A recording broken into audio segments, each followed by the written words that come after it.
I Here really we want to go. and see that thing. That thing, Mr. Hiller's post. Yeah, I do. Good. Hello, Heidi. Can we pull it up? Can it be the first thing we talk about on this? Can we watch it? Oh, hello. Yeah. Let's go. I don't know if like we're waiting. Well, we're waiting. Hello.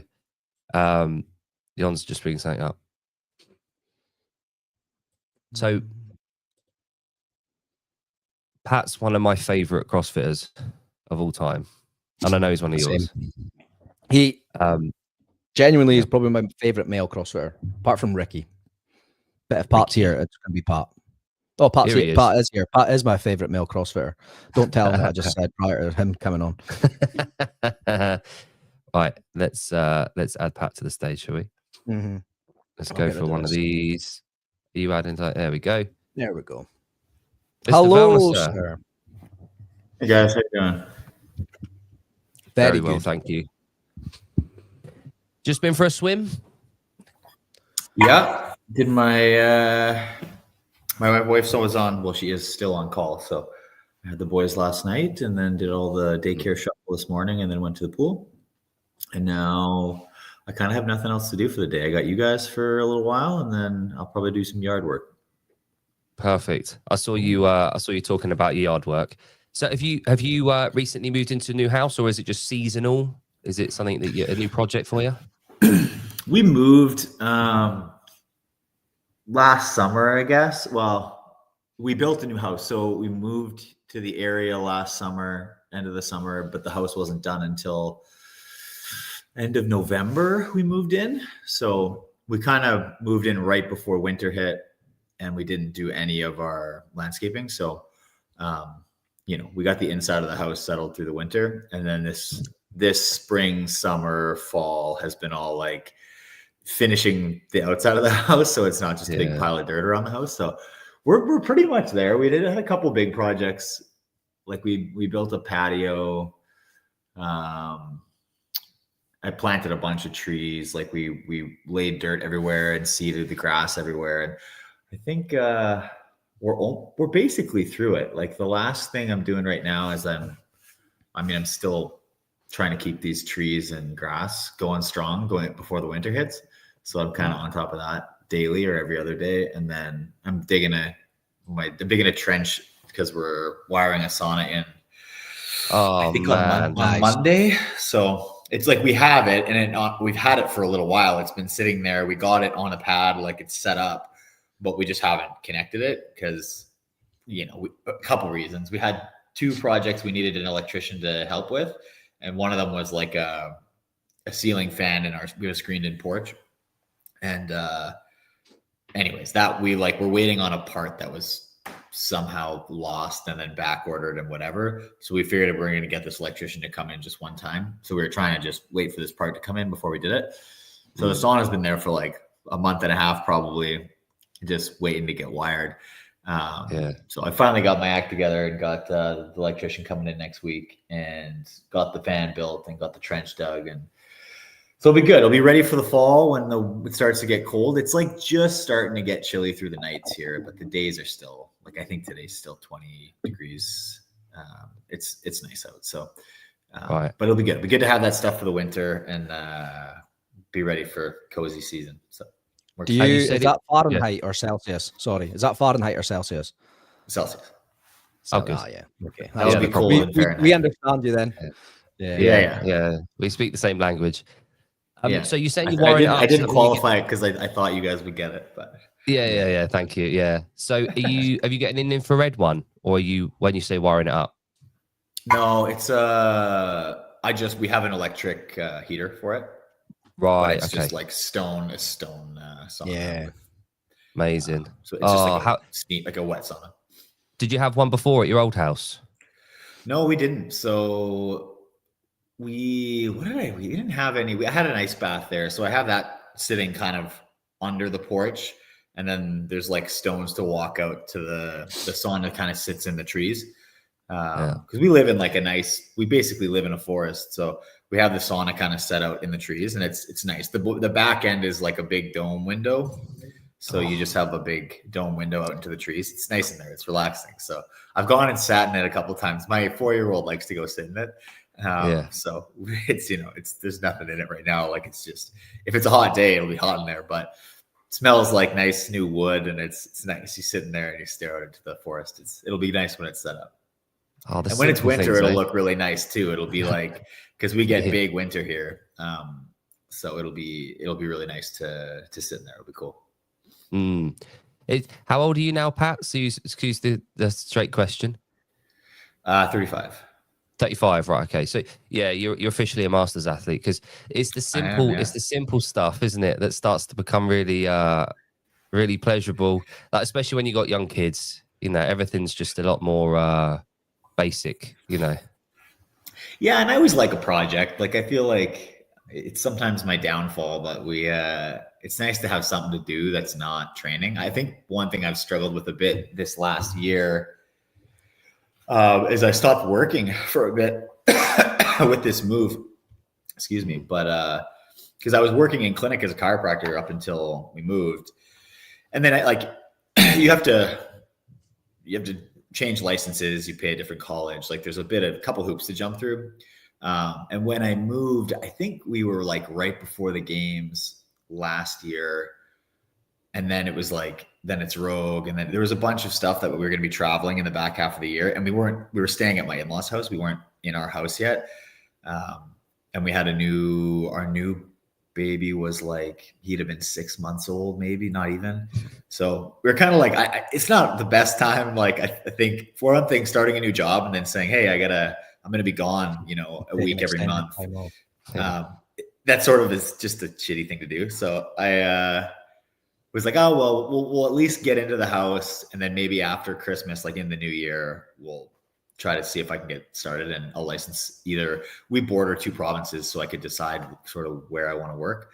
But then when we got there, my wife was getting back to work as well. And she's a physician, and she does she was working up doing locums far up north in like fly-in communities. And, fairness to her, she was just had a baby, did a little bit of mat leave. And she was keen to get back to work, and she did a lot of work for managing the house build, because I was doing a lot of training and things like that. So she was ready to kind of get back to her normal program. So I just we're fine. Like, I'm fortunate that my athletic career is more lucrative than my chiropractic career right now. So it wasn't like a big hit. Mostly I want to keep working because it gives me something to do. And once I stop competing, it's an easier transition to just take on more hours and work a bit more. So I was like, I'll do some parental leave, and we'll take we'll see maybe another 6 months to a year of, I'll just kind of be the default parent, I guess, or like homebody, which is nice. I mean, what it's kind of looked like is my days. Now I've got a nice home gym here, and I can do daycare drop-offs and pickups while my wife works, pretty long days. And in between those hours of drop off and pickup, I've got from like basically 10 a.m. to pretty much 5 to do 2 sessions of training on like a long day. And that's plenty of time. So I can get anything I need to get done in that time. And then the rest of the time I have to just kind of do home stuff and kids. But I've missed that, having something else. So work kind of gave me that for a long time. And now I feel like if it's a big training week, and if the kids are, if they're just kids and it's busy, I feel like I can go a week without spending a lot of time with other adults sometimes, without doing anything else. And then it's just nice to do something else. Like, I feel like it's like classic dad stuff where you're like, I don't know, I don't mind going out and shoveling snow or mowing the lawn or doing some work where you just can kind of sit in your thoughts for an hour. And it's it's good. It's nice to change the pace a little bit, because like training does that for me a bit, but it's hard because that's also, it's got stakes to it, where, you can't just zone out and not pay attention. Like, it matters what I do in training. And when that's kind of all you've got going on, it's easy to kind of get too hyper-focused on like every rep needs to be this way, or if it's a bad day, it feels catastrophic. Whereas what I liked about clinic work is you had no choice but to like step outside of yourself for a bit and go deal with someone else's problems and try to help them with their problems, which was just really refreshing and like a nice way to, it like made you feel better about yourself, because sports and athletic is a bit of a selfish endeavor, like, you know, all the time. It's really very much about you and your needs, and that's a bad place to spend all your time, I would say. So I think now having to spend more time with the kids and do that, I think it helps a little bit nurture that side. But, you know, I'm looking forward to, my plan is to get back in at the start of the year when kind of the annual licensing comes up. I'm just going to license, and then I'm not sure exactly when I start, but I'm going to reactivate my license and just get back into it and start to at least spin my head back up in that way. And that's for chiropractics, did you say? Yeah. So Pat, excuse the ignorance here. I've been to chiropractors and osteopaths in the past in the UK, and I don't know if it's different country to country. So you'll have to excuse the ignorance here. Are you also qualified in other disciplines as well as chiropractic? Depends on what you mean by that. Okay, so if I was going to be called a chiropractor, what kind of qualification would I need to become? Like if you label yourself as like a CrossFit level 1 trainer, you've done the CrossFit level 1, to become a chiropractor, what would I need to do to become a chiropractor? And is that the avenue that you've gone down for your career? Is that kind of what your career path has looked like? Yeah, so it's I think technically to get into the professional school, you need a minimum of 3 years of an undergraduate degree or a bachelor's degree, and then the professional program here is 4 years. You know, you have a lot of people who go to the US to study and then come back. In Canada, there's only 2 schools. There's one French school and one English school. So they're a bit tougher to get into. And I think the US schools, some of them operate on a 3-year program and you work kind of all the way through, whereas we had like a 2-month hiatus, I think, per year. You do 3 years of studying, 1 year of clinic work, and then you get your doctor of chiropractic degree, but it trains you in all kinds of the method that you're taught at school in Canada is what they would call like diversified treatment method. And it's very evidence-based practice. It's a lot of, it's musculoskeletal care. It's very similar to what people would think of with physiotherapy or things like that. It's very rehab focused. It's very like you learn manipulations and all that stuff. You do a lot of that. You learn a lot of tools. There's a lot of accessory stuff that you can do while you're there that they don't teach in core curriculum, like acupuncture, stuff like that. I didn't do acupuncture. It's complicated because the way that everything is governed in Canada, each province has different rules. So where I was before we moved, the governing bodies had separated acupuncture and chiropractic. So you couldn't actually practice acupuncture as a chiropractor. Most other provinces you can. So I just didn't do it because I was going to move somewhere where I wasn't going to be allowed to do it. And now I live somewhere where I could. So I would just have to take a course to do it. And, it's conservative physical management at the end of the day. I think in general, I practice I would say I'm movement optimistic. I try to find out what people really want to be able to do and try to find a way to help them get there. I think one of the things that people struggle with or don't like about their medical doctors, I think there's 2 things really. And it's funny because my wife's a medical doctor, but I think they find often those types of things are dismissed quickly, and MDs will just say, well, stop doing that. And part of the problem is they don't have the time. And I listen to my wife's panel of what she sees in a day, and I get it. Like they're triaging in real time, right? And they're saying like, oh, you may need a certain amount of time, and they maybe don't have the time to explain it to everybody. But that's why physios, chiros, all that stuff. That's why the conservative management professions exist, is that I can take where they can only maybe spend 8 minutes on that encounter because they're like, oh, this person's not in any imminent danger. They need to take 3 to 5 weeks off of something and then they're going to be fine. People feel dismissed, but if I can take 20 minutes in that encounter, I can like explain all the pieces of it, lay some framework, give them a roadmap of like, hey, this is how you should progress. These are things you should try to do in the short term, do this, avoid this. In the medium term, this, long term, do this. And I can schedule follow-ups with that to checkpoint in. And then that also takes pieces of like nondescript low back pain out of doctor's offices where they're like, we don't have, all I'm doing is screening to make sure you don't have like cancer or something. And if you don't, then I'm like, you're going to be okay. And off you go. Whereas if you see someone like a physio or a chiro or, you know, an osteo who's good at their job, they'll take some time and try to figure out within a reasonable margin what's going on and try to help people find a path through that. And I think just giving people time helps them a lot.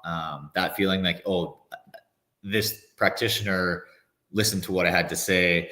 And then also that, like, I think that it's important to try to help people get back to what they want to do. I did a little like Q&A on my Instagram yesterday because I saw that, home alone while my wife was on call.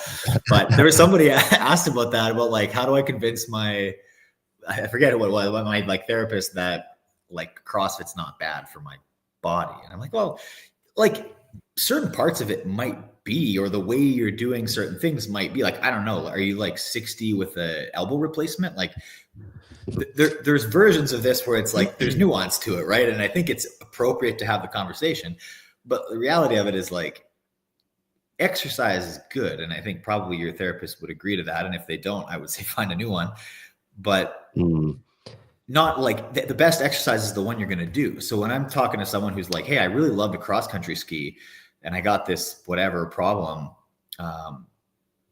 the answer shouldn't be like, oh, you should stop cross country skiing. You should try cycling. Like if I don't like cycling, I'm not going to do it. So you want them to do the thing they want to do. And so there's ways to like massage certain things to make it more palatable for them, or say like, hey, look, yeah, this certain part of your activity is what I'm worried about. Maybe we can dial down those aspects and still keep you doing it. And then over time, maybe you build back up to it. Maybe you have to do this kind of version of that activity, you know, for now, maybe into the future. I don't know, but we're going to have to check in periodically and see how it goes.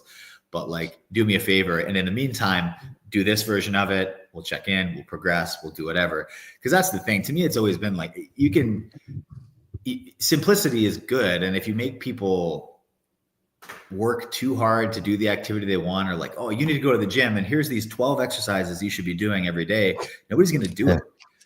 But if you give them like, hey, oh, what activity do you like? You like going to whatever it is, like F45 and doing the classes. Great. How about for now you scale the weights down and do this, and like, or if you have an Apple Watch, try to keep your heart rate in this range for the next 2 to 3 weeks. And then we'll see where we go from there. Like giving easy guidelines like that and let them do the activities they want to do can be super helpful. And then they also feel like it builds trust with their therapist, because they're like, oh, this person wants me to do the things that I want to do. And then they're more likely to listen to your advice down the road as well. Right. So I've always been a person that's like, rather than 12 exercises, I'm going to be like, hey, how many do you think you can handle? 2? Yeah, that's fine. 1, that's fine. But if I give you 1 and I know you're going to do 1, that's way better than if I give you 10 and you do 0, because I gave you 10 and the thought of doing 10 was so daunting that like, oh no. But yeah, anyway, it's a fun career. So I'm excited to get back to it. And I think it's just like, anyway. And Pat, have you done any of the like CrossFit certifications at all? I haven't, no.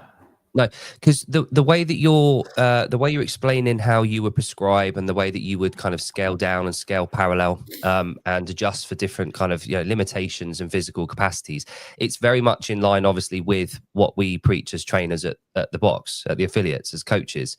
So that was the only reason why I asked. Jon and I both work with different groups. So with, you know, select kind of specialist groups within the CrossFit and gym world as well. So we're it's music to our ears that we would get someone like yourself that's a games athlete thinking on those lines, because it would be very, very easy. And you touched on it earlier, kind of that, you know, that narrow, the blinkers on view of an athlete to just do this. Yeah. This is what works for everyone. Do that. It's like, to be unaware. Yeah, to be unaware of the fact that people have got very strict limitations, kind of beyond just almost perfect fitness, like you guys seem to be at all the time. It's a tricky one when you get, you've got this insane influence globally around thousands of affiliates where, and for you, for example, you've got 20 to 25-year-olds coming in over the last 10 years, having watched you, thinking, right, I'm going to be at the games one day. I need to be exactly like him. And then it's trainers' jobs to say, do you know what? Let's do one thing at a time. Let's see where you're at. Let's assess. Let's, adjust for all this kind of thing. It's nice to hear that. And what I was going to ask was about your profession. Do you think, and I know my opinion on this, but do you think your profession has helped you stay within the sport at the level that you're at over this period of time and stay seemingly relatively injury-free and fairly fresh along the way? I think probably. I think there's I think there's something to understanding the mechanics of movement and rehab and all the things, so that I have a pretty good measure of when things are bad, like what type of things you can work through and what type of things you should not work through. And I think my barometer of like, this is an okay pain. And this is not an okay pain. Like, what's the difference between hurt versus harm? I think that that's a conversation that we have a lot with patients. And I think that I've beat that point to death. I do think it's interesting, and it's a tough balance to strike with yourself. And I think that's why I like to outsource a lot of things if I can. If I have a problem, I try to go see. I mean, I have access to care because I've worked in clinics, but I try to go talk to one of my colleagues to be like, hey, can you have a look at my shoulder? Like, I have my thoughts about it, but I'd love another opinion, because it's hard to be objective about yourself, particularly when your other profession is kind of geared around ignoring pain and pushing through things no matter what. And I think, you've got to be able in some instances to do that when it's competition time or when the stakes are high. But day to day, week to week in training, that's not really what's going to move the needle. Pushing too hard at the wrong time and then not being able to do a certain type of movement, or let's say you're like, oh, now I can't hinge for 2 weeks because I did something dumb and I pushed it when I shouldn't have. It's not going to benefit you long term. So I think I have a pretty good barometer of like what is acceptable and what's not. But I think it's good to outsource when you can. Like, I think I've worked with the same coach for a long time. I communicate openly with her. And I think that sort of thing is really important, because it's hard to be objective about yourself. Like, it just is. I try, but it's like, it's good to get an outside opinion, have somebody else look at you. And that's why coaching in general is important. Even when like you're saying, with people coming in and trying to meet people where they're at, everybody learns a little bit different. Like, I can't expect people to come in, and if I gave you like exactly what I did for the last 10 years, like, you're not going to be me, because you're coming in with a different background, a different body, a different mentality, all of it is different. And your learning style might be different. Like, the way you take coaching cues might be different. Like, everybody just consumes information slightly differently and puts it into practice slightly differently. So I think there's a lot of learning that goes into like understanding yourself and how you function, how you take feedback, how you everything. And that's why I think it's good to work with the same coach, at least for a little while. I don't think there's anything wrong with changing coaches periodically. You could argue you could work with someone for a long time, learn everything that you can from that person, and then move on to someone else that you feel like you can learn from. But I think there's a big component of it is building trust with people, and that's built over time. And I think that people can learn a lot about you. And if you work with the same coach for a long time, they may be able to identify things in you that you didn't really notice, because they might be looking for it. And you could be actively trying to avoid looking at it. Right. So I think that stuff's important. That's why coaches are super valuable. And in-person coaching, particularly, it can be extremely valuable.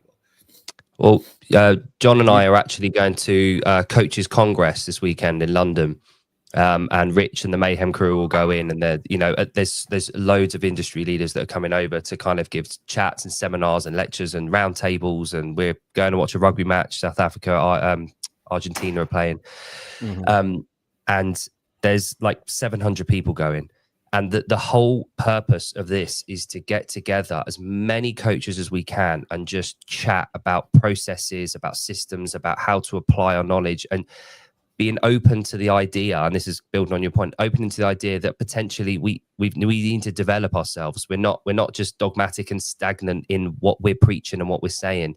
Coaching standards, coaching practices, they all change and develop over time. And, you know, over the last, I've been doing CrossFit since end of 2011. The landscape has completely changed in that time about what, you know, the typical person that walks into a CrossFit gym.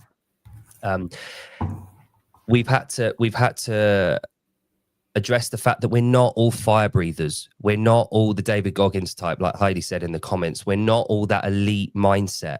It's not, we want to engage that, and we want to try and get a little bit out of that of people at the gym. But I think that's just resilience. I think that's what we're after with people, you know, building these resilient humans that can take that out of the gym and you know, apply that outside of it. That's basically what we're doing at CrossFit gyms. I think Coaches Congress will be interesting. There's kind of a funny, I think one of the coolest things about people is that everybody operates differently. Like, I think there's a risk sometimes to like, oh, you want to have a best practice, or like be like, hey, find out what's working for different people. But I think variety is strength too, right? Like having different types of coaches that can give different people different things is still good, because people can they can seek out the services that mesh with them the best. You know, ideally you can code switch and give specific people exactly what they need, but there's nothing wrong with having different approaches available to people too, right? And I think that if you go there, take some information, but it's good to learn from people about what's working with them, but not everything needs to be like uniform across everywhere, right? Because I think that was the whole premise of this show, was outside of the box. So like we were trying to bring specialists from other areas in, you know, into like, you know, to give CrossFitters a better knowledge of, you know, how to get better. One is like I had a conversation with the team at Tier Cup before we started, just try to get to know a little bit about each of the people a little bit better. Like I played some team sports growing up, and I think that it's important to kind of figure out what motivates people. And the conversation was just around like personal narratives and like what it's taken a lot for any of the people to get to this point where we were at.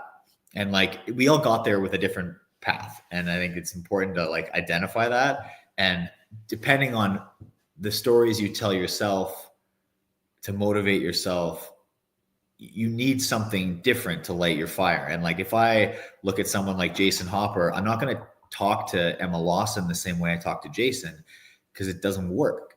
And well-timed words can really light somebody up, but the exact same scenario can really blow somebody up if you say the wrong thing. So when people are like, especially in a competition like that, where there's moments where like did you guys watch the competition at all? I watched the last 2 days. Yeah.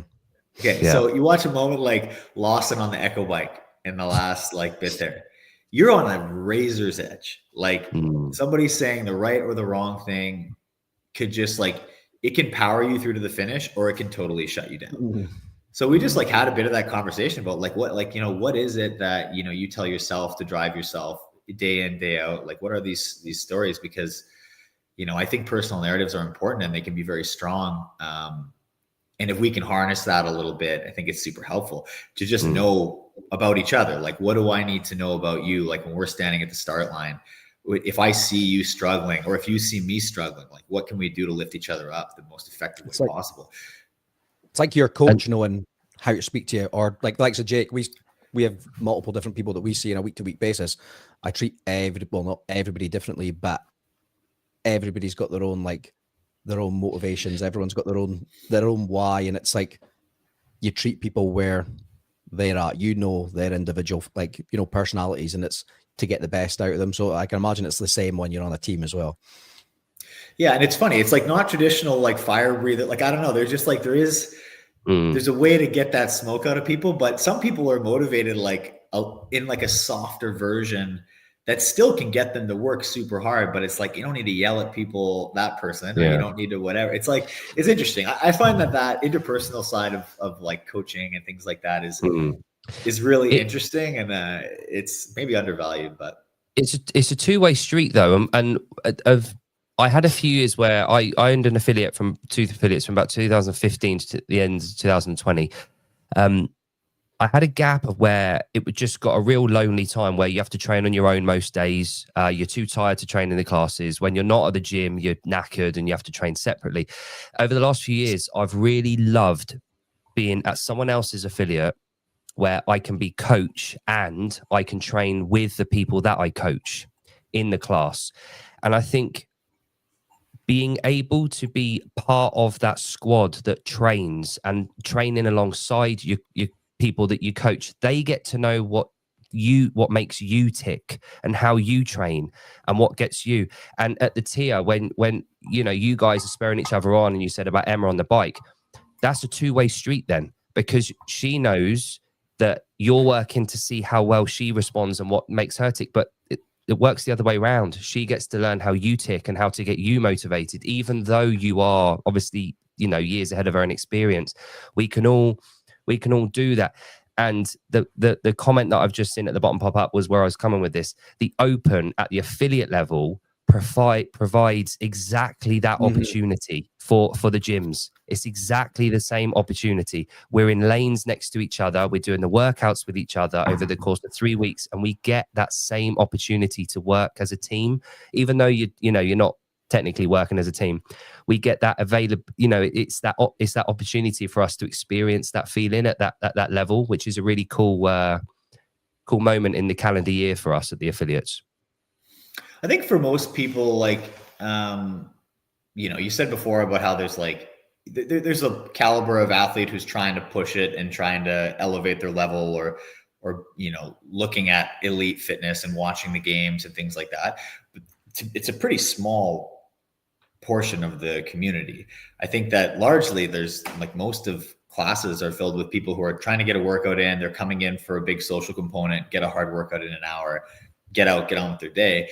And something like the Open is a fun way to expose them to like a unique challenge that you don't have much control over, and see how they can push themselves. Right. I think I'm a little worried my dog's gonna bark at this delivery person. We'll see how this goes. Here we go. But I think it is, and you were talking a bit about before, like building resilience and just people. I think that's important to expose people to stuff that like is a new challenge to them. They maybe surprise themselves, they maybe struggle, but at the end of the day, they're okay. And like, that's just as important to be like, hey, I did this thing. I didn't back down from it. I finished it. And now I'm on the other side, and it's okay. And it's like everybody always says, you rarely, like, you don't finish those types of things and be like sad that you did it. Like everybody always finishes and you're happy you tried and you're happy you did it. And that's kind of the point, is you take on a challenge, and then the more of those that you take on and overcome, the more you feel like you can take on and overcome, and it builds really positive momentum. So I think the Open is a really good jumping off point for that, for people who maybe just feel like that's maybe not an itch they have to scratch regularly. It stops them from shying away from it completely, right? You have people who are like itching for that all the time. Like they're every day they want to take on some new challenge, but a lot of people don't. So it's fun to kind of give those people a nudge when they might need it, right? Yeah. It's accountability, but also it's sort of bringing in something you talked about earlier, learning the difference between pain and discomfort. So that they're two big different things. So, with your practice, people come into you with pain. I would have thought. And it's up to you to give them options and to carry on moving with maybe discomfort, but not in pain. We're trying to differentiate between two. And when we're working out, when we're in those gyms and we're talking to people, we need to make sure that they understand that you're not in pain. You're just really bloody uncomfortable right now. Like when there's a girl called Belinda that is this phenom. She's a teenager in our gym. And there was a workout in the Open last year, might have been the year before, and there was wall balls and box jump overs, I think it was. and she was literally crying during the workout. She was in so much discomfort. Well, I'm preaching to you here, Pat, but she was in so much discomfort during this workout, but would not give up physically. Tears were streaming out of her eyes because she was so uncomfortable, but she kept moving. And I've never witnessed anything like that, and it will stick with me because she is willing to put herself through an unbelievable amount of discomfort. And I think that is what Heidi asked a question earlier about what element is it? What is it about being an elite athlete that makes you elite? I think it's potentially one of the things that you guys are able and willing to do is just to be super uncomfortable to the nth degree where we're not. Yeah, and I think you can learn that to some degree. Like, you know, I think that we talked a bunch of maybe a couple of years ago, my coach and I, about there's a concept that's more in endurance sport.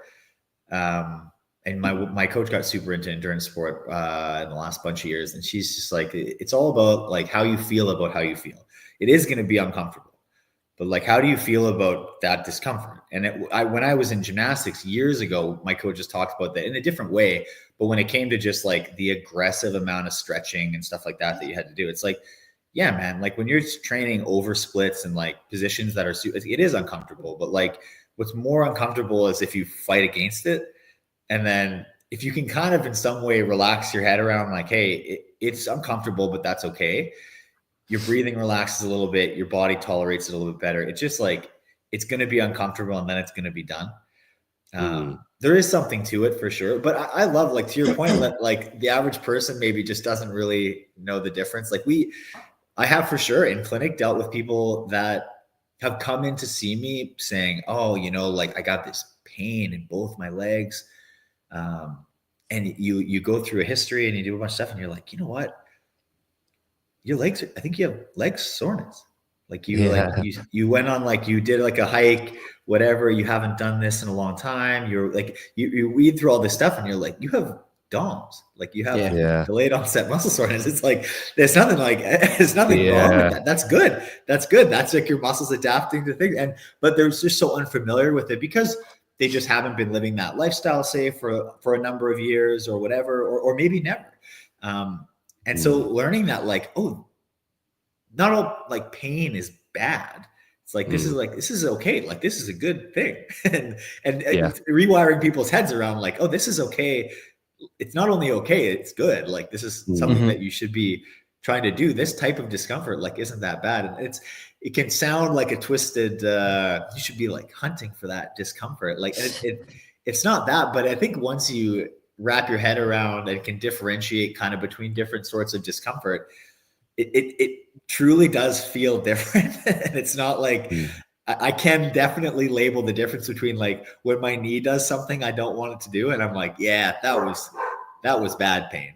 And then when you're like, oh yeah, if my legs are burning, then, that's a different thing. Like it's a different conversation I'm having with myself. Right. So it's cool. That's a cool story about that, Belinda. That's good for her. Yeah. Like she's savage. But yeah, it's funny you say about the DOM. I've got such a funny story about that what you just said about. This was about probably 2015. We had a guy turn up to his first WOD on a Saturday. A lot of squatting, a lot of running.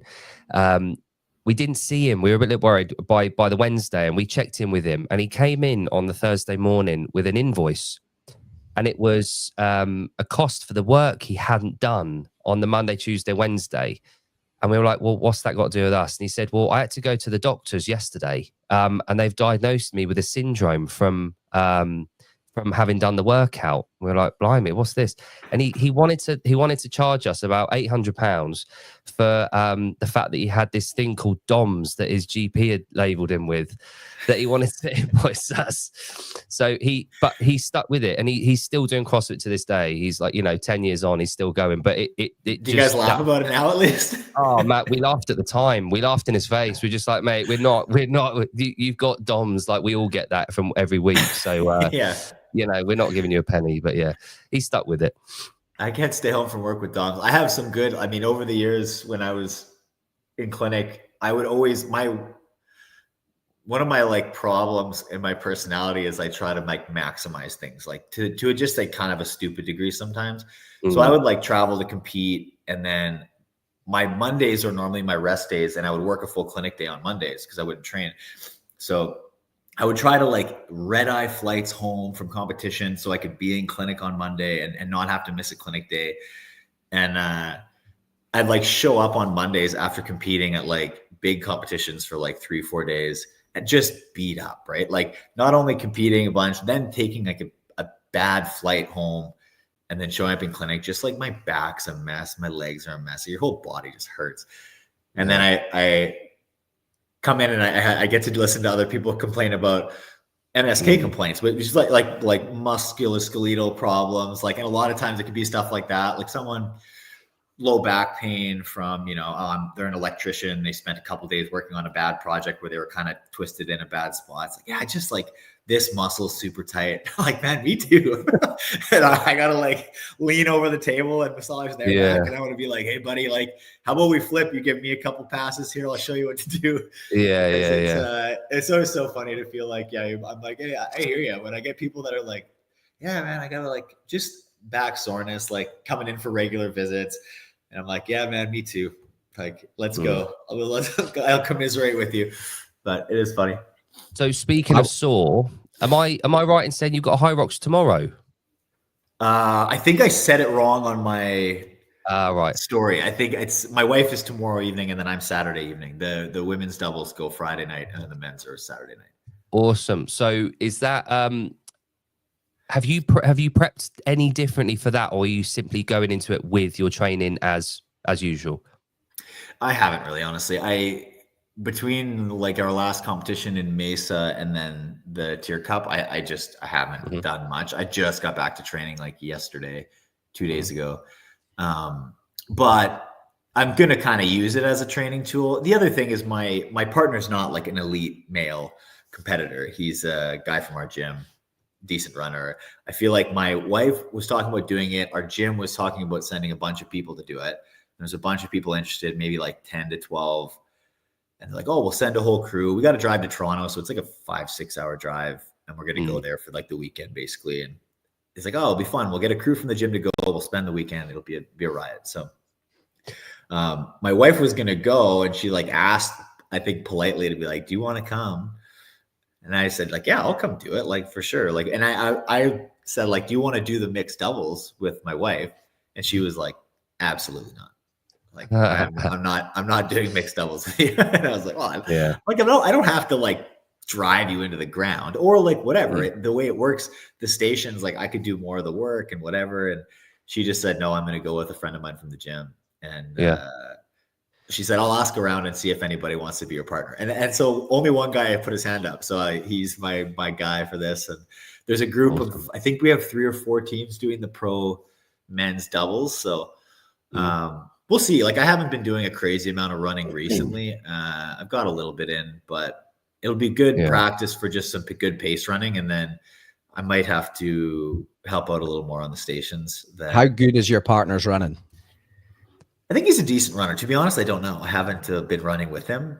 But I also wouldn't say I'm like an exceptional runner. I'm probably going to, at the start, be like, hey, what kind of pace are you thinking that you can run for this?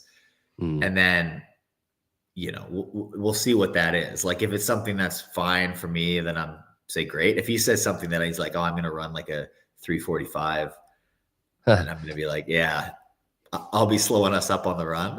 But I don't know. My suspicion is we'll probably run like, maybe like a 4:30 or something like that. Like fast running, but not like elite blistering pace. And then we'll put in good work on the station. So it'll just be a good hour and change kind of training session for me. I'm going to train in the morning before it, and then you are going for that in the evening. I gotta still do my weekend. I gotta do my weekend stuff. That's just an hour. That's an hour piece of training. That's like, and then obviously that's this weekend. How long is it now since you've got is it WFP final? Are you going to that one in is it Copenhagen? So we've got Rogue Invitational before that. Yes. And then we've got Copenhagen in, I guess it starts December 18th, 18, 19, 20, 21, I think. I think I fly home the 22nd. Yeah. So are you using the events? Are you using the events of prep for that? Which one of the three do you think you're not going to peak at, but which one do you think your season's going to kind of line up with best? Obviously, the High Rocks is less of a that's a bump in the road. I'm putting zero weight on that. That's like me going and hanging out with friends for the weekend. So when I'm there doing it, like I'll try. I'm not gonna like not try, but I'm also not gonna hang my partner out to dry. So I think the problem with the training for Rogue is a bit specific. I feel like usually we have one longer event with some running in it. That's usually fairly loaded, like heavy bags or things like that. I feel like the last maybe 3 years, there's been something like that. So, the High Rock stuff won't be bad for that, but that's just like one day. It's going to be done. So Rogue is very heavy in general. They have a lot of things that they do, and they classically like repeat. I think, I would expect we're going to see some heavy dumbbells. We see some strongman implements. We see like they've had heavy squats for reps the last 3 years. There's a lot of patterns there that we'll probably just prep for. So I might try to put on a few kilos before that one. And then I think the prep for WFP will be a little bit different. And like we're swimming there where there won't be swimming at Rogue. And there's stuff like that. That's just like you got to put some energy in different places.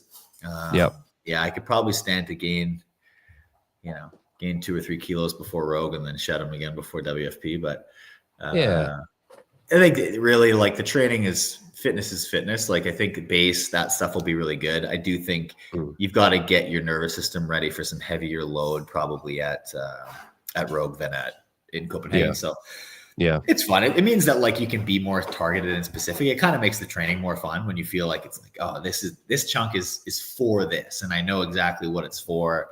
And then when you're done that, it changes a little bit. It kind of keeps it fresh and new instead of feeling like you're just doing the same old thrusters every time. It feels like it gives you a different look, right?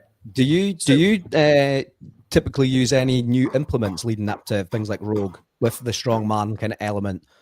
Do you start using? We try to play a bit. They've done a pretty good job of, if there's going to be something new, they let us know. Do they? Not with like a ton of notice, but at least like enough time that you could touch it. We had 1 year where the first year we did the log. I think we've only done it once actually. We did a log clean and press. And they announced that a bit early and it was tough to find one. I got some reps in on one that was like not the same dimensions that we used. And then we had a problem at that event. There was like just a mistake in the scheduling where like in the back, the times we had on the whiteboard for like our call times and everything were wrong. And somebody had written the field time as the like first call time. So basically everybody had just started warming up. And then somebody came in and they're like, hey, you guys got to be like lined up walking in like 1 minute. And like they only had one log that we all had to share and everybody had done like one rep on it at like empty. Shit. And we're like, and we had to open, I think at like 122 kilos. Like it wasn't light. So we were like, fuck. And like this is like a new implement that's got to go overhead. And we've got to go out there cold to try to do it. And we're like, yikes. And they like brought the opening weight down a little bit as a result. But it was just a miscommunication problem. And that was the one time it was a bit sketchy. But we did have the chance to practice it before. It just was like day of. Nobody had the chance to warm it up. So, we didn't look great out there as a result. If I recall, I think there was a lot of misses on those first few logs. But normally they'll let us know. So if there's something new, you kind of get the chance to try. Last year they did the horizontal pegboard. So I think we'll probably see that back again this year. So I got to go find something. Are you bringing the whole family this year? No, this year the whole family. Last year I did. And we stayed a little bit. We spent about a week in Edinburgh before, and then we went to London afterwards for a little bit. I had a sponsor engagement there. And then we went to Iceland to just visit some friends and tour a bit after that. So we probably spent like 3 weeks away. You know, we brought the kids overseas, like we're going to go try and do it. And that would have been with a newborn, was it? He was little. He was born in February. So he was like, you know, it would have been like 10 months. No, not quite 10 months, 8 months. But that was busy. And I feel like this year, the thing about so many competitions this year is I feel like there's a little more option for the family. It's hard to travel with kids all the time. We try to take advantage while our youngest is still under 2. He still flies free as a lap infant. So we've kind of tried to be like, we should do some. Yeah. It's also our 4-year-old. We're buying him a seat every time, and it's chaotic. So there's some that, like, when it was time to go to Phoenix and it's 40 degrees and it's end of August and there's not much to do there in the summer.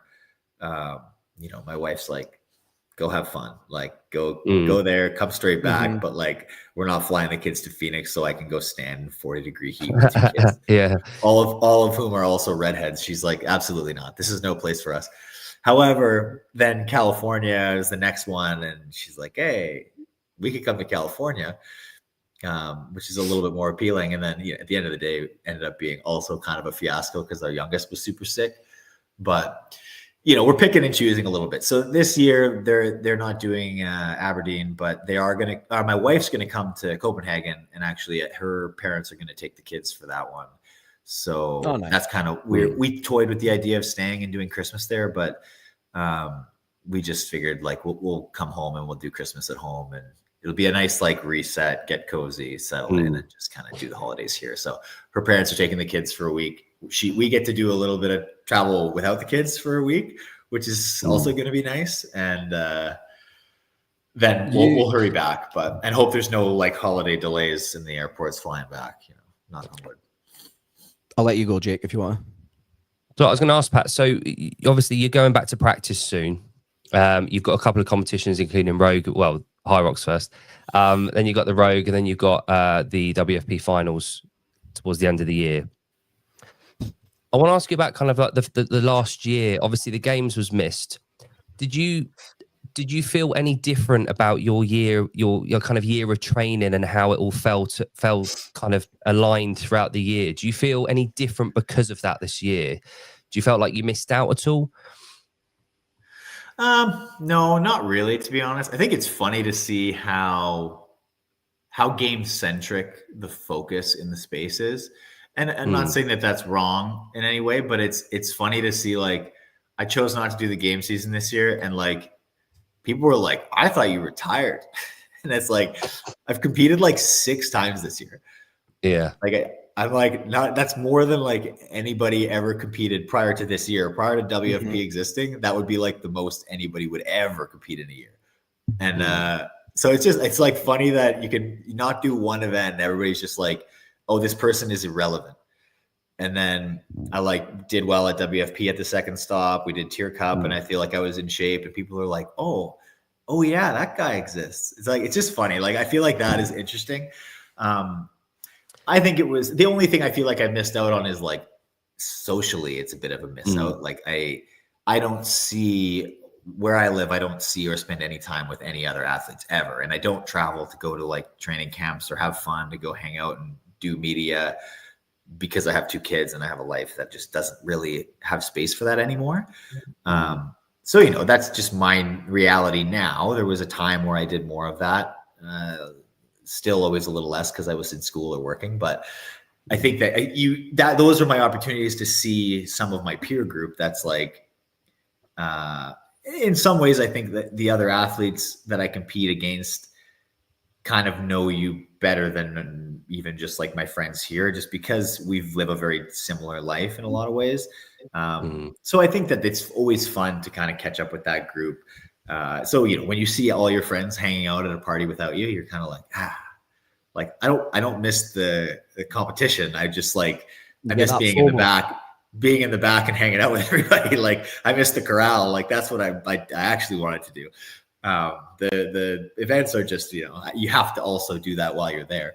But that's the stuff for sure that you miss a little bit. But I think it was a good reset for me, honestly. I think the end of last year was tough. And then I kind of like post games, same, like we did Rogue. I did Tier Cup, then Rogue. And then I went through the holidays and then I did Wadapalooza in January. And then I was like pretty burnt. And I just felt like I knew at that point I wasn't going to do the game season. So I was like, I think hanging on by my fingernails to just be like, hey, get through this one. And then you get to have a big break. And I needed to do some work on like, I had a knee that was in really bad shape. And I needed some time to regroup. We were in the new house. Like I needed to it had been a very busy and complicated, like June to January with like moving across the country, building a house. Like we were basically 4 months living at somebody else's house, like living out of boxes, doing whatever. So I think I did everything I could to prep for the games that year. Well, manage the move and the build and the new baby. And then, all the stuff that happened with the games was not great. And then it was like, fucking hang on for 3 more competitions. And then I was just like, there was a big, I think dump at the end of that where I just needed some time. And so I think that because of that, and knowing I wasn't going to do the games, I was able to kind of just enjoy that time off to the side and like be out of the way for a bit and like not think about it, not worry about it, like disengage from the drama and just be like, hey, I'm cool. I can spend some time with my family and just relax for a little bit. And did you ever consider retiring at that point when you were feeling that like burned out from it all last year, or was it just going into this year with less pressure, less kind of stress on your plate? Was that like the idea? I mean, I don't know. I don't think I've like seriously considered retirement at that point, but I think there's always days. There's at least one day a week where I'm like, you know what, I could not. But I kind of have a plan of what I'm going to do, and I think I'm pretty committed to it. Of like when I'm going to be done. So. It's not far away, which is nice. So I think at this point I can kind of just tell myself that this is where the finish line is and you can get to the finish line. So I think it was just, I needed some time. Sometimes you need some time. I've competed for like 11, 12 years now, and I've never taken meaningful time off for like big injuries or things like that. I've been very fortunate. Like, I've qualified for the games every year and I've only had one bad injury that happened right before the games in 2020 when we did it online. And I kind of like limped through the online one and didn't make it to the next stage, which was probably a good thing because it then gave me 4 months to rehab that. And then I was fine by the time the next season started. And so, I just like, I've been lucky enough to not have had to take time off, but I think it like 10 years time. At some point you do kind of feel like, hey, it'd be nice to just not have to engage with everything with it too, like not have to travel and not have to be as worried about the media side of stuff or doing it's just nice to take a break and like kind of my family was growing, like spend some time with my people and just like lean back for a little bit. And it makes it feel more exciting when you come back too. Yeah, exactly. 2 kids under 5 years old and you don't get that time back. Yeah. You know what I mean? Trust me, I'm already riddled with guilt, Jan. You don't have to lay on. Jake's got 2 young kids, one on the way. I've got a young boy. He's autistic, and I spent a lot of time, working really late hours. And it's just this year that I've really like taken control of everything that goes on, like so I can spend a lot more time at home. And because of that reason, because you don't get that time back. So I totally understand where you're coming from, and that's not from someone that's probably spending 6-7 hours a day probably in a gym, training. So it's like, I get, and it takes its toll on you as well when you're at home as well. My current groove, I don't hate because I get to, my wife's working hard, but I get to spend more time with the kids in the mornings and the evenings, and I don't hate that. Like I do think that week over week, month over month, like I'm not joking, there's probably weeks where I don't speak to another adult other than my wife for like the whole week. And I think that eventually is like, I start being like, man, I'm getting a little depressed. Like I got to get out of the house. Yeah. Go do something else. Go catch a game with some friends and have a drink and just like hang out. And it's not as served up to me these days. And like even just taking one of my sessions and being like, you know what, I could do this at home, but I'm going to go to the gym and do it because there's going to be people there. And even if I only say 10 words to them, it's just nice to be around people. Like, so I do like the groove that I have for that. It makes me, I enjoy that I get some time to spend with the kids and I do get to do a lot of that stuff. But for sure, a lot of the travel and the time, it's like, it will look different, you know, in another year and a bit. And I think that my oldest will start to be getting maybe more involved in sports or other extracurricular activities. And I think you want to be able to spend the time and do those things with them and help nurture their interests. So I think it will be appropriate for me to start being less selfish with my time and putting it into my sports and start giving that time to them. Because I think that's just what you do as a parent. So I might be reading between the lines here, but it sounds like next year potentially could be your last year competing at the CrossFit Games at that level, going for that podium again. Would that be a kind of a good assumption to make based on the kids' ages? Yeah, I think that's a good assumption to make. Okay, good. Yeah, and you know, the beautiful thing about what we have at our disposal with the Open and the CrossFit Games season is you could take 4 years out and it's there again. It'll be repeated and you go through the Open again, and you know, you can have 2 years out and you can go through it again. We've seen it time and time again throughout, you know, the last 20 years. So it can be done. Yeah. And well, look, I think for me, when I decide to stop competing as an elite open division competitor, I think that'll be it for me. I don't think I have any real interest in like maybe a periodic thing like I'm doing with High Rocks, like I'll go do a fun competition with some friends and just kind of go be out there. And I don't know what, maybe I can ride some fitness for a few years, but I don't see myself Masters, maybe. You know, something like that though, where it's like the legends, like, and it's just kind of for fun. I could do something like that. But even, you know, 2-3 years down the road, like I just don't see myself putting the time and effort into like compete in masters or whatever, because I just don't, it still requires a lot of time and effort.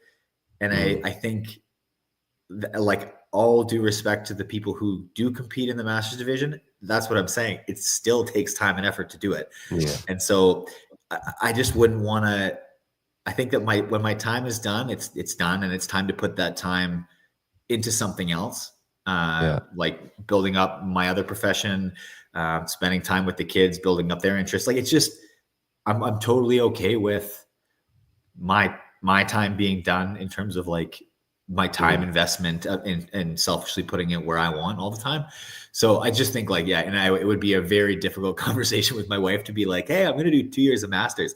I'd be in trouble if I started to try to have that conversation. But I think that it's just like, it's okay to be done. And I just like, I'm very happy with what I've been able to achieve up to now. And I think that like, if I stopped today, I could be proud of that. So it's just one of those things. I'm happy to be, I will be happy to be done, and I'll be happy to look in the rear view and see my body of work. And I'll be happy to look forward and put my energy into other things for a while. Cause I think there's some like, not that like, sport can kind of make you feel stagnant sometimes. Like it's, I can also, as proud as I am of everything I've done, I do feel like there's probably areas of my life that I haven't made meaningful progress in 10 years. And I like, it's cool to be like, hey, I can pick up another hobby and I can do something else with all this time that I'm going to free up.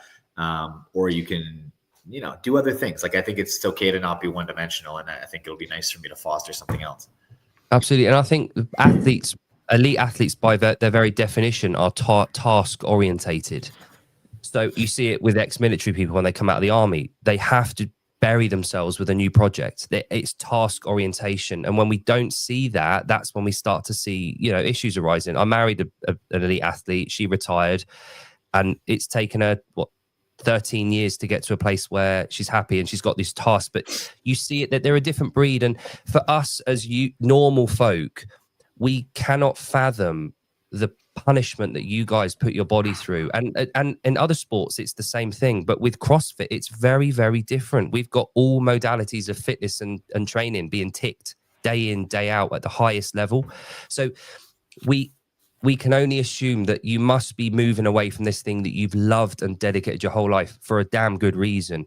And it sounds like you've got those next tasks sort of lined up, and you know, what better way could you do than family, you know? Yeah, I try to. And I think that's also, to be honest, that's part of the reason I've maintained a career and things like that outside of like the space in general. I think there's through roads between like rehab and stuff and training and therapy. But I think that that will hopefully cushion my fall a little bit. Like, I think it's nice to have a bit of a parachute, because absolutely, like when you're very used to day in, day out, I have my checklist, I do these things, I know what I'm doing and where I have to go. And then you suddenly feel very rudderless. I think that can be panic inducing for people. And I think that you see it a lot in athletes when they retire from sport. It's like a super big, it's an easy slide into like depression for people that just feel like they don't have a purpose anymore, because their singular purpose for the last 15 years is now just completely dried up. So, you know, I have tried, and I think I'll continue to train and do, you know, CrossFit stuff because I like to do it. That's why I started doing it.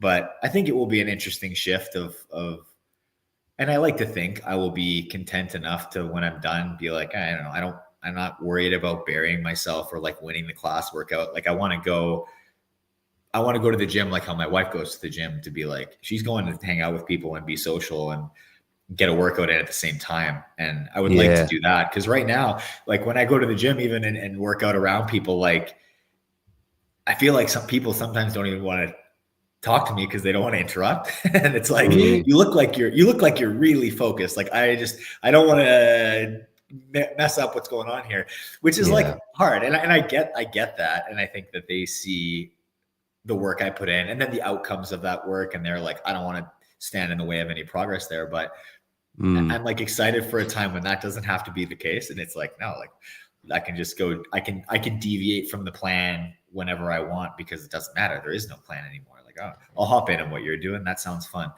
But anyway, I have definitely tried to create a parachute for myself to ease that transition with any way I can, because it will be tough. And I think no matter how much you prepare yourself for it, it'll be tough. So we'll see. I maybe I'll have probably like a year of hanging around the space, maybe show up to a competition or two to just sort of rub shoulders, and then before I completely disappear. But we'll see. Well, you can come with Brent to Rogue as a legend. Yeah, so things like that. It would be nice to do a round of that. Yeah, and find out how to get that invite. I know you've got the gym at home, but see, when you're saying the gym that your wife goes to, is that an affiliate that she goes to? They're not affiliated, but they do, like, I would say they run classes like CrossFit light-ish. Our community here is like a very endurance based community. Like everybody road cycles, cross-country skis, runs. It's a ton of trails and trail running and everything. So one of the owners is actually, he was on went to the games on a team twice, I think. So they are like CrossFit people, but I feel like as a means to bring people in from this community, they've kind of like changed their class structure a little bit. And they're like non-traditional CrossFit classes. And they also I think they run yoga classes out of there, Pilates classes, like a bunch of stuff. But the community there is booming pretty hard, but they, no, I don't think they're affiliated. But yeah, they run like, I feel like most of their classes, a lot of like partner workouts, like workouts that are like 40 minutes. It's like it's a lot more, like less emphasis on weightlifting. Like I think technical weightlifting, they do, lots of squatting and things like that, but I don't think they really do. I think they do cleans occasionally. I think they rarely, if ever, do snatches. They have like one class a day. That's more of like a traditional competitor's like CrossFit class for people who want that. But it's just it's like a different kind of fitness, isn't it?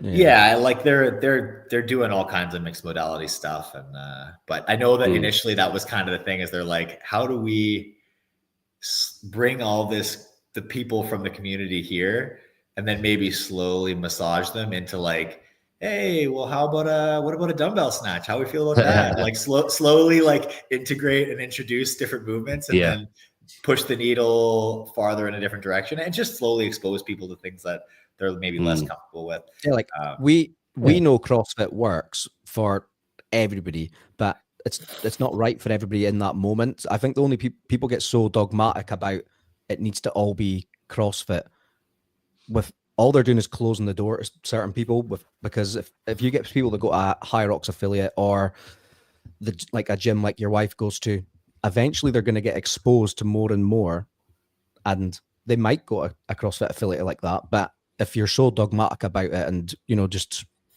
kind of dismiss what they're doing, it's just going to turn them off to CrossFit. I find it's like egos kind of ruin it.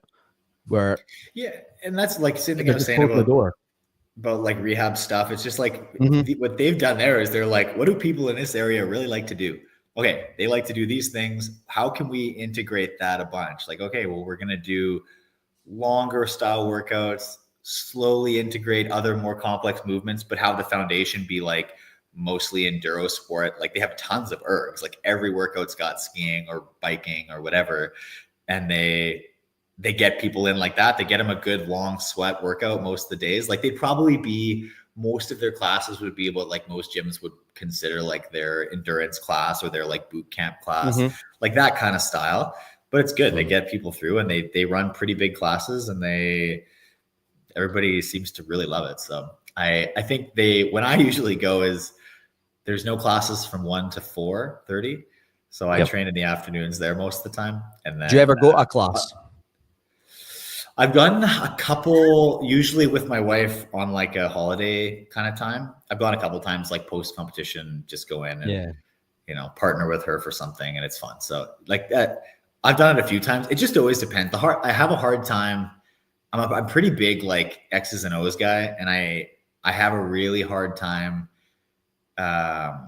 changing the plan once it's written. So like if my coach has given me like, this is the week, and it's like, hey, do you want to come do a class on Saturday morning? And I'm kind of like, you're thinking, I've got this to do. I've already got these things that I feel like are prior commitments, and I don't want to change them. And even though like a lot of cases I could be like, oh, this is like similar enough to, I have an hour-long kind of basic conditioning, zone 2-3 conditioning piece in one of my sessions that I could just sub for this, and it would be effectively the same. But in my head, I get like very obsessive about stuff like that. And I'm like, it's not the same. Like, it's not the same. It changes the plan. I don't know how. Somewhere down the line, it's gonna affect something.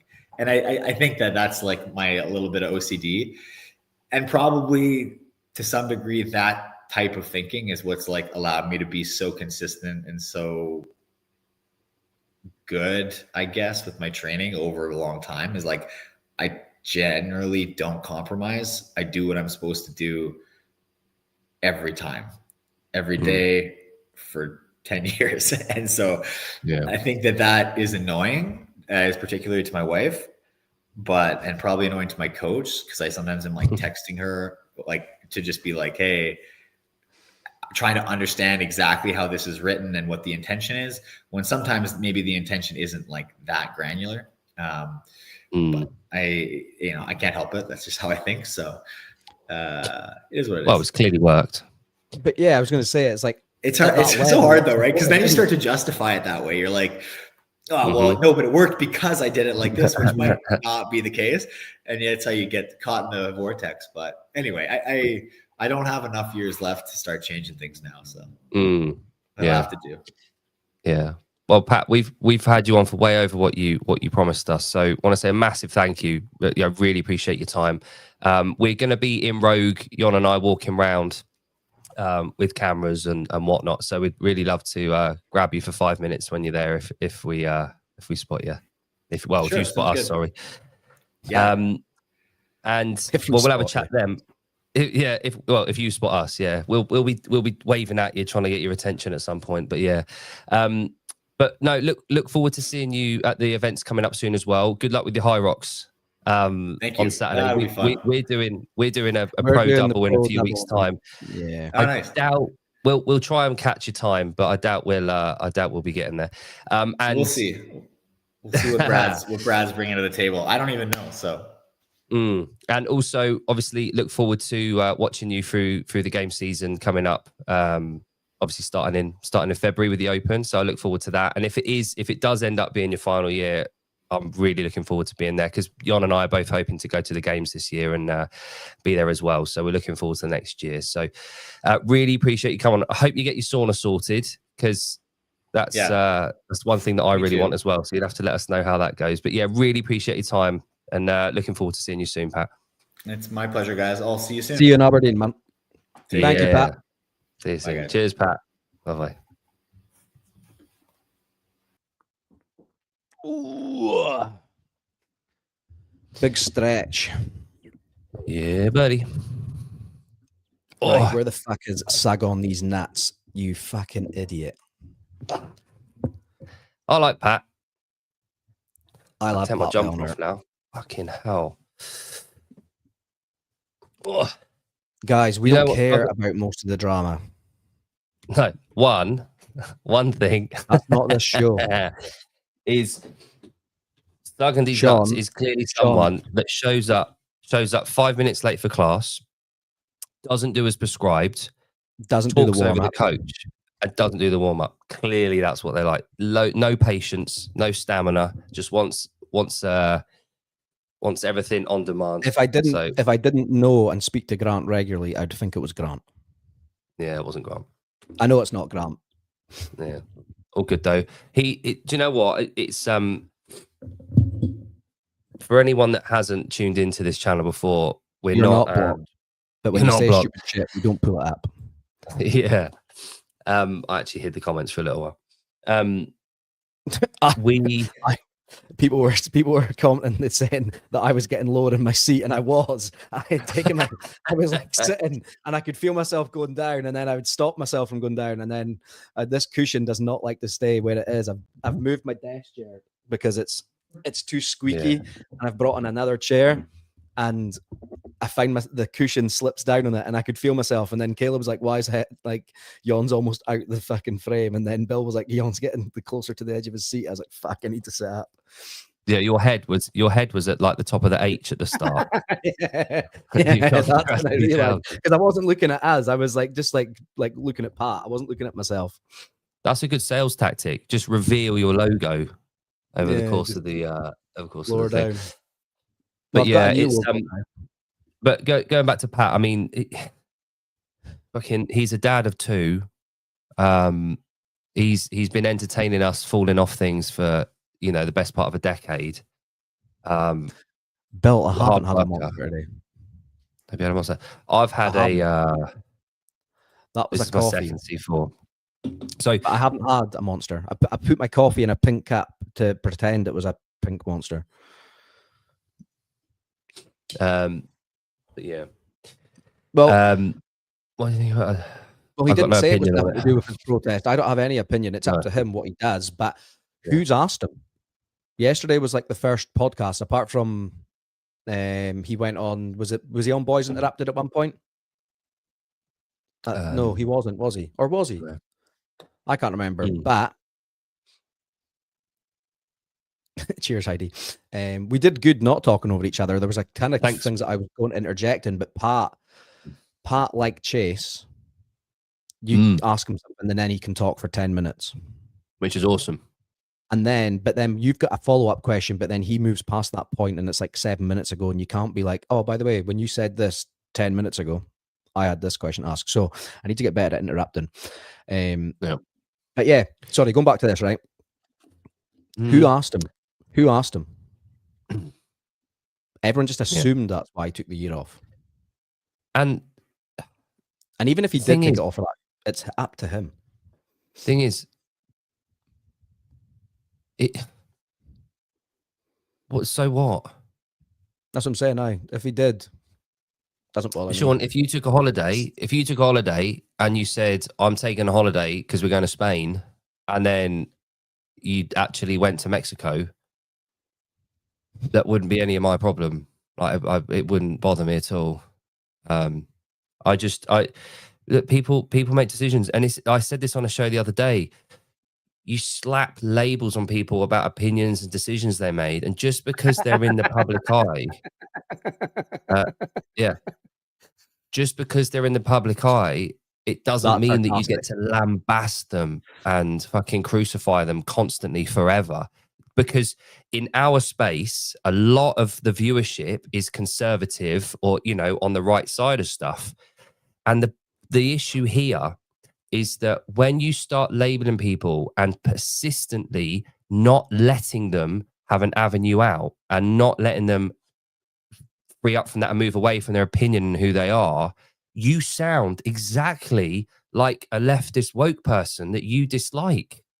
So, yeah. So that's what you sound like when you are unable to discern between people's opinions and who they are as a person. So it's this middle ground that you need to step back into, away from this kind of he said, she said, left, right, blue and red. Try and discern the difference between opinion and drama and a person, because they're not the same thing. And when you persistently act like the other team that you're saying you don't like, all you seem to the other people around you is a hypocrite. So it's easy to cast aspersions on people, but you have to rein it in a little bit sometimes, take a step back and remember you are an adult. You're Sean, you're nearly 57 years old soon. You should be able to take a step back and go, do you know what? They're a sports person who's got young kids that took time off from their sport for whatever reason they wanted to give at the time. That doesn't fucking matter to me. It doesn't impact me whatsoever. It's not important. When you go to work in the morning, when your alarm goes off at 5 o'clock and you do fucking 5 a.m. squat club, and then you have a shower and you eat your breakfast and you go to do electronics in a fucking supermarket, what Pat Vellner took the year off for, it doesn't matter at all to you. It's just this, I want to care about something and I want to label someone with something, and I want to do that for the sake of giving myself a little bit of drama to think about and feel like I'm in the right. So, you know, I think we all need to take a step out of the book that we preach that we are in, and have a think about that, rather than labeling people and sticking to those guns. So give people a little bit of you know, a shred of opportunity to work their way out. And on this show, Jon and I, from day one, the reason this is called Outside of the Box is because we're not game centric. And people asking earlier about when are you going to talk about WFP? When are you going to talk about the games? When are you going? Maybe we weren't going to. I mean, we were eventually, but it's not. That's not the show. That's not the center. And if there's so many already people nailing it and doing so well. Jon and I aren't experts on the sport. We don't claim to be. So we don't focus on that stuff. We focus on stuff outside of the box, outside of the sport. That's what this whole channel's about. And it's why we don't get 20 million views every week, is because that's what people predominantly want to see. That's cool. But it's not what we want to do. We want to talk to people about other stuff. So if we do talk about sport, if we do talk about the games, if we do have games athletes on like Pat, we want to talk about other stuff that influences their lives, what's going on, how they are as a person, what their family life's like, that kind of thing. It's not all a matter of we're obsessed with how they do at the sport. So yes, we asked about WFP. Yes, Pat said it's probably going to be his last year doing the game season this year. So there's an exclusive for you. Implied it. Yeah, well, I asked him the question. You know, could I read between the lines and say, is this going to be your this is going to be your last season? And he said yes. That would be a safe assumption to make. So there's one thing for you. We asked about WFP, if it's an event that he enjoys doing, if it's any different, if he missed out on anything this year. So there's questions that go around the sport, but Jon and I aren't going to ask about his wattage on the Echo bike during 26.2 in the none of it doesn't interest us. Pat Vellner is a fucking legend in our game and our sport, and Jon and I have been watching him for fucking years, and it was an absolute dream for us and a pleasure to be able to talk to him. So there we go. Goodbye. Oh, that's a shame. I like Sagon. I like that name. I love watching the games, but I don't need to ask game-centric questions. Unless I want to. If I've got something to ask, I'll ask it. But He was literally on Pedro's show yesterday, and he would have covered all of that. All the stuff that you want to watch, I guarantee you, Pedro asked it. Yeah, exactly. So why we're not come on here and we just repeat the same questions? Yeah. So all we could have done then is just watch Pedro's show, which we did. Watch Pedro's show, and just ask. Pedro is insanely talented and good at his job and nailing the sport and understanding the athletes. He traveled, he's watched them all, he understands them. He's got an insanely good manner about him. He's got the Irish charm. He spoke to Pat. He asked all those questions, and everything was answered and done. So, are we just going to repeat the questions? Are we going to ask the same stuff? Or are we going to look differently and think outside the box, which is the name of this channel? So, there we go. This was Jake Unhinged, episode 1. Oh, trust me, this isn't. I'm nowhere near unhinged. This is fun for me. Yeah, I know. I'm charging up all my camera stuff for taking to London tomorrow. Yeah, we have got a very big weekend, Jon and I. And I suppose because it's out there now. What's that? Oh, gee, I thought that was a fucking dildo. All right. Well, we can try it. We could use this as a dildo.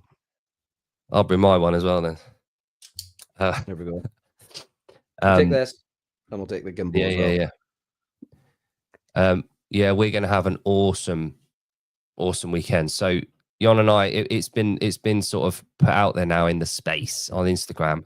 But Jon and I are going to be on stage. Ken, you don't get to block him on Instagram and then come on here and talk shit to him. That's pussy shit. That doesn't work like that. No. It doesn't work like that. You can't fucking block him on one and then come on and talk shit to him on the other. Be a man.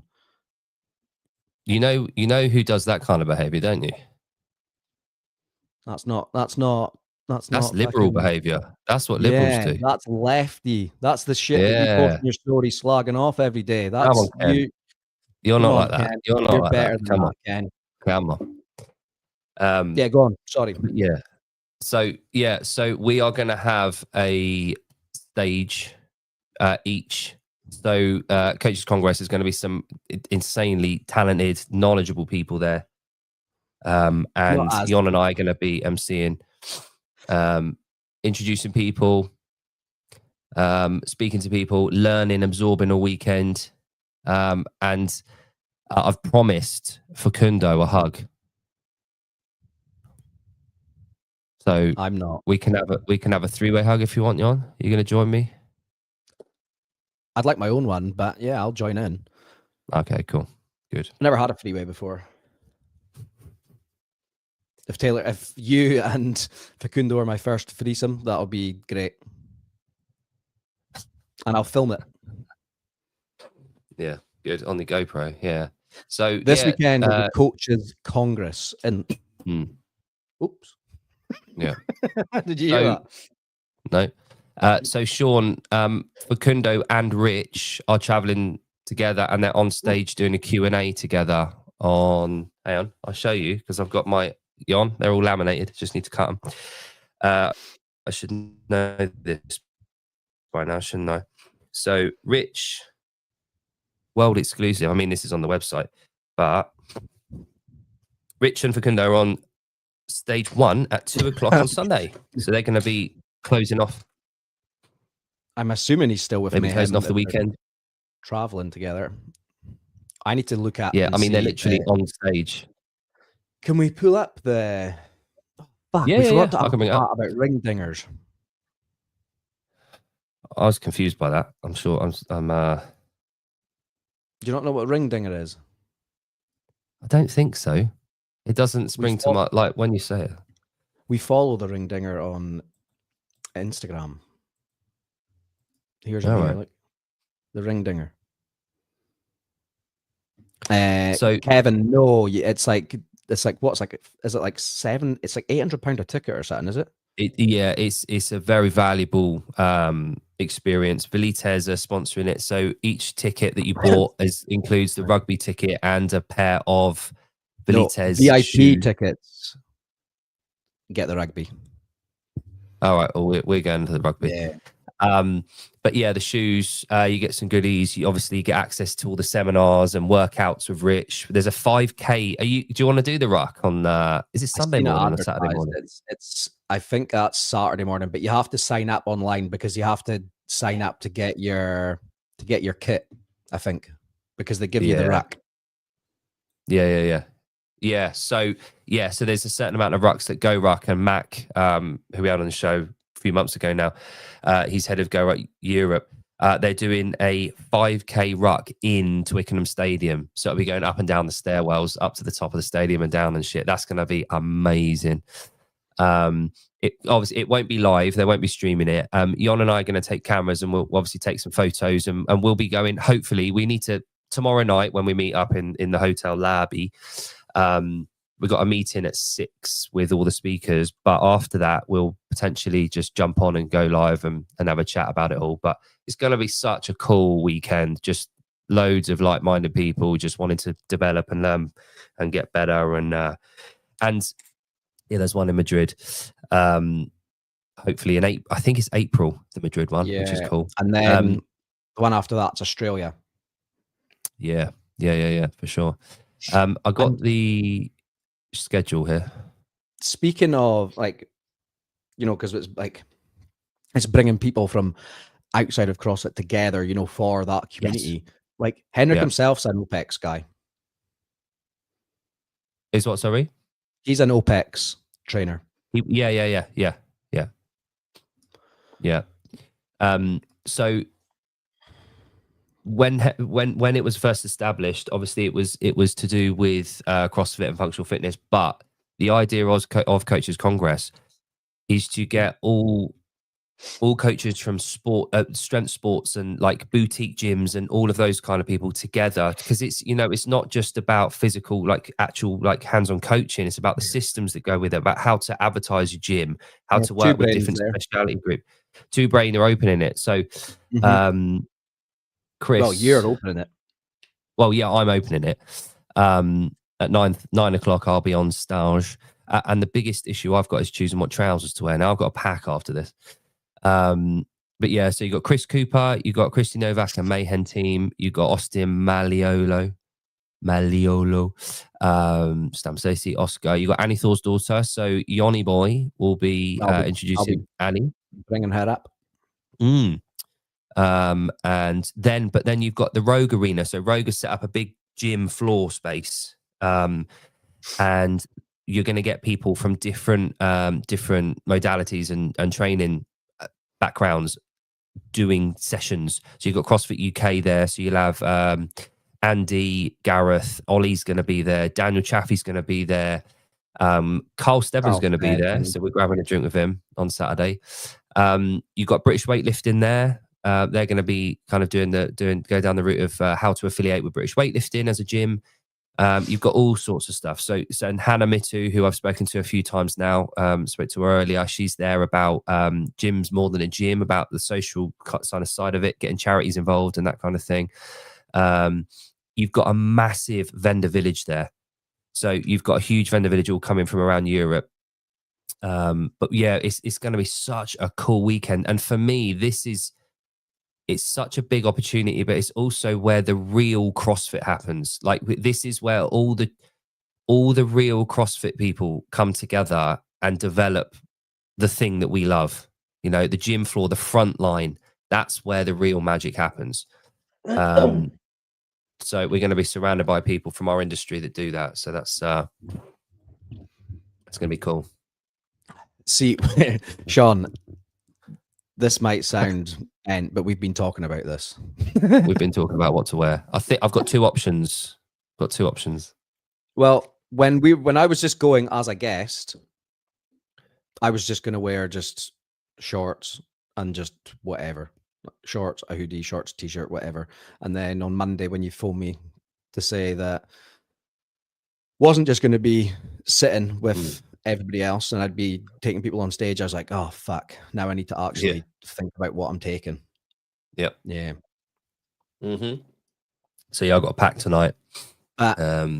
We were told just to wear what we would coach in, but I don't think a mankini is appropriate for the event. No, I'm not gonna wear that on the Saturday anyway.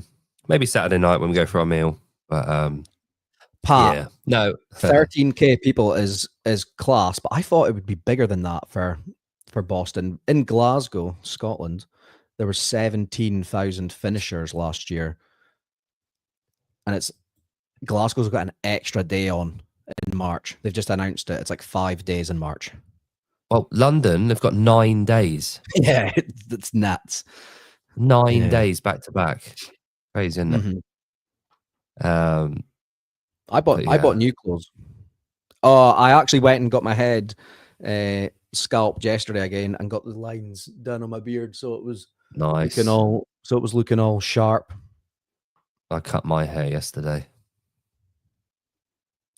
And then I'll use my skull razor that PK informed me about to make it proper baldy before I go. Nice. Good. I was even watching videos on YouTube on how to bring up a guest speaker last night because I was like that paranoid about it. Yeah. Have you thought about that? Just point. Let's go. Him. Yeah, it's him. So we've made our little cue cards. There's little bits and pieces. So I'll bring a Sharpie pen. You can make little notes on it. I'll just write it on my hand. On your hand, yeah. Only thing straight about Jan is his razor. Yeah. And that's not straight at all because it's like a curved one that goes over my head. Is it one of those ones you have like in your palm and it's like a... Yeah, PK. Yeah, Philip Kelly told me about it. All right. Yeah, I'm not there at the moment. I might be one day when I decide to just have it all off. Here, I might need photos to know some of the people. So here's the thing. Tomorrow night, all the speakers are having a sit down and a chat, and we're meeting for a couple of hours tomorrow night at 6 to 8. So we'll get to know the people that we're introducing. Right. Well,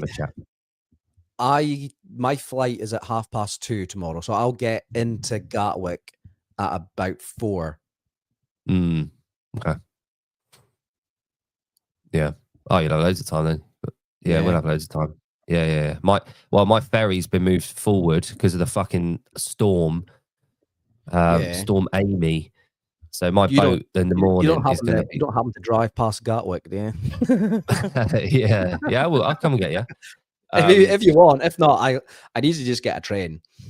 Yeah, we'll have a look. I'm going to book an Uber to go back to the airport though, because I'll need to leave. Because I was looking at obviously now that I'm doing the thing, and I was like, fuck, I need to leave on Sunday, before it finishes. But I think the last speaker I need to do is like 2:00. So I would probably need to leave at 3. Yeah, it's 90 minutes to get there for like 4:30, and then that gives me enough time to kind of get through. Yeah. My flights for Poland got changed for next week. I had 2 hours when I got to Amsterdam to my next flight to get to Poland, and now I've got 50 minutes. I don't know if that's enough time to get to my next flight. Amazing. In Amsterdam, because there's loads of strikes for KLM. Which is fucking shit. Right. So I've literally, when my plane lands, I've got 50 minutes in the biggest airport in Europe to get to the next fucking, next flight, before the next flight leaves. I don't even know if I'll get through fucking departures in that time. Well, you can run. You're good at running now. Yeah, but Hayley's not. She's coming. Oh, she's coming. We have to stay in Amsterdam. Yeah. Cool. I wouldn't wear a Union Jack shirt. You're Scottish. Come on, Matt. You should know better than that. Yeah, Corey, we're both on stage. Jake actually got a post about him. Let's pull it up, actually. Let's share it on here. I actually told people in another chat to go and say nice things about you on it. Was that fucking your work? Yeah. Yeah, because I was thinking oh, Jake will hate this. And I was like, oh, everyone go and say nice things about Jake in the comments. I knew that was you. Fuck.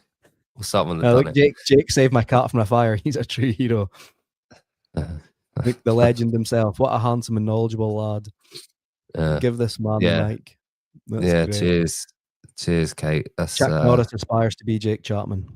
Yeah. What did Mason say? Mason's what maybe Chapman was. I knew you'd have hated Wall Street run. Oh yeah. But yeah, that's all good. Imagine I just went out there and went.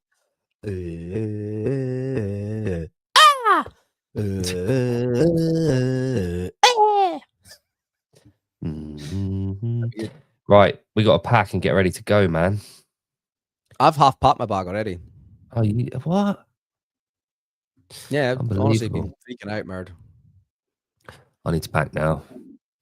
I'm driving as well, so I'll just shove it all in the car. 20 to 8. This is the earliest we've finished in a while. I think what we're gonna do. I don't know. We were gonna see if I don't know what time it'll finish on Saturday night, but I think the girls were gonna go live and we were gonna jump on with them, were we? Oh yeah. We'll do that. They've got a well busy. They got a few good guests. I was angling for that, Sean. Yeah. If not, it's fine. Right. I'm a big man. I can find my way to Twickenham because I don't even know where our hotel is. At Twickenham Stadium. No, is it? It's literally underneath the stadium. Yeah. Oh, underneath. Yeah. Underneath. Underneath. Like, yeah. Underneath. Ooh. Yeah. Hang on.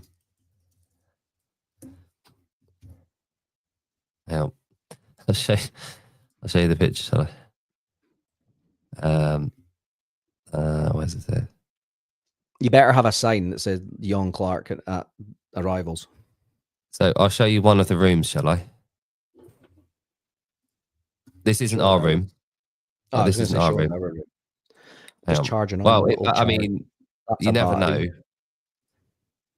never know, but have a look at this room. It's not going to pull out now, is it? Go away. Thank you. Oh, fuck off. Hang on. Which page is it sharing? Oh, the old, yeah. Hang on. Oh, lovely. Right. Hang on. There we go. So I went live on Sunday night. Oh, right. So it looks out. I've been I've stayed in one that looks on another football in it's at Old Trafford. Yeah. It won't be that won't be our thing.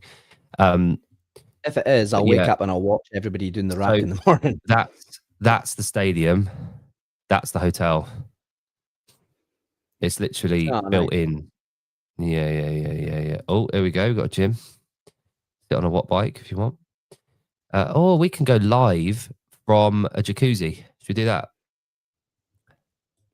Well, this is waterproof. Is it? Yeah. That's good then. This can go underwater. We can chase you underwater. Oh. Cookies. Oh. There's me reaching for a croissant.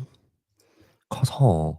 They got air on. We can go live in the morning and see who can eat the most croissants. I'm not eating a croissant. I refuse.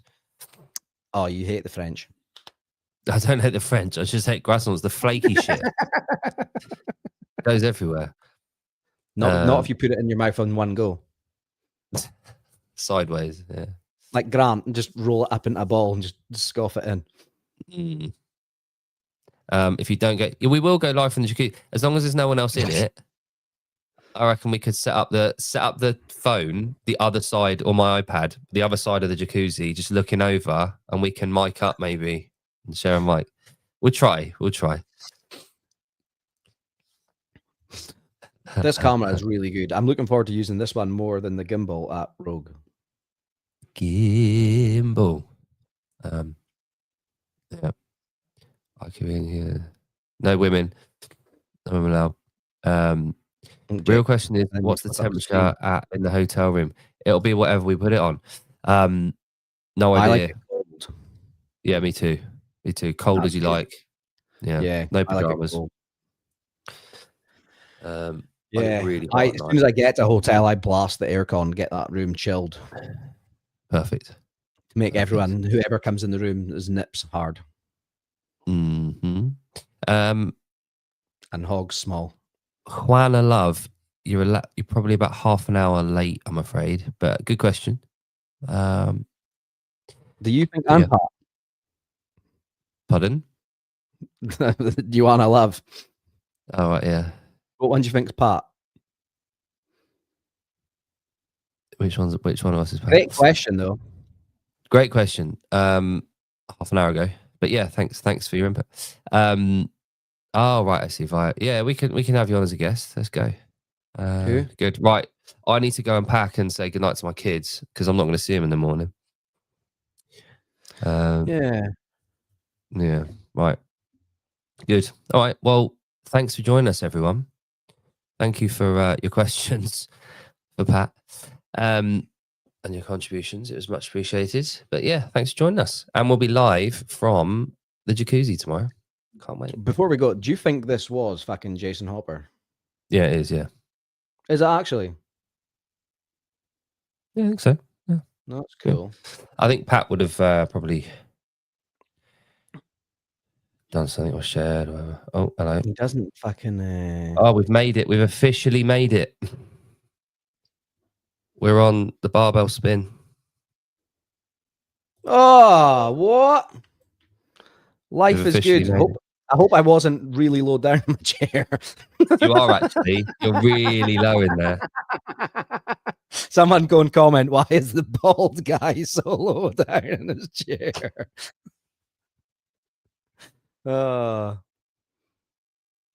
Good. Right. He didn't subscribe. On that note, Jason does sometimes reply as on Instagram Messenger, but ever since Jake basically made fun of him for about 4 days straight with different memes, he hasn't responded.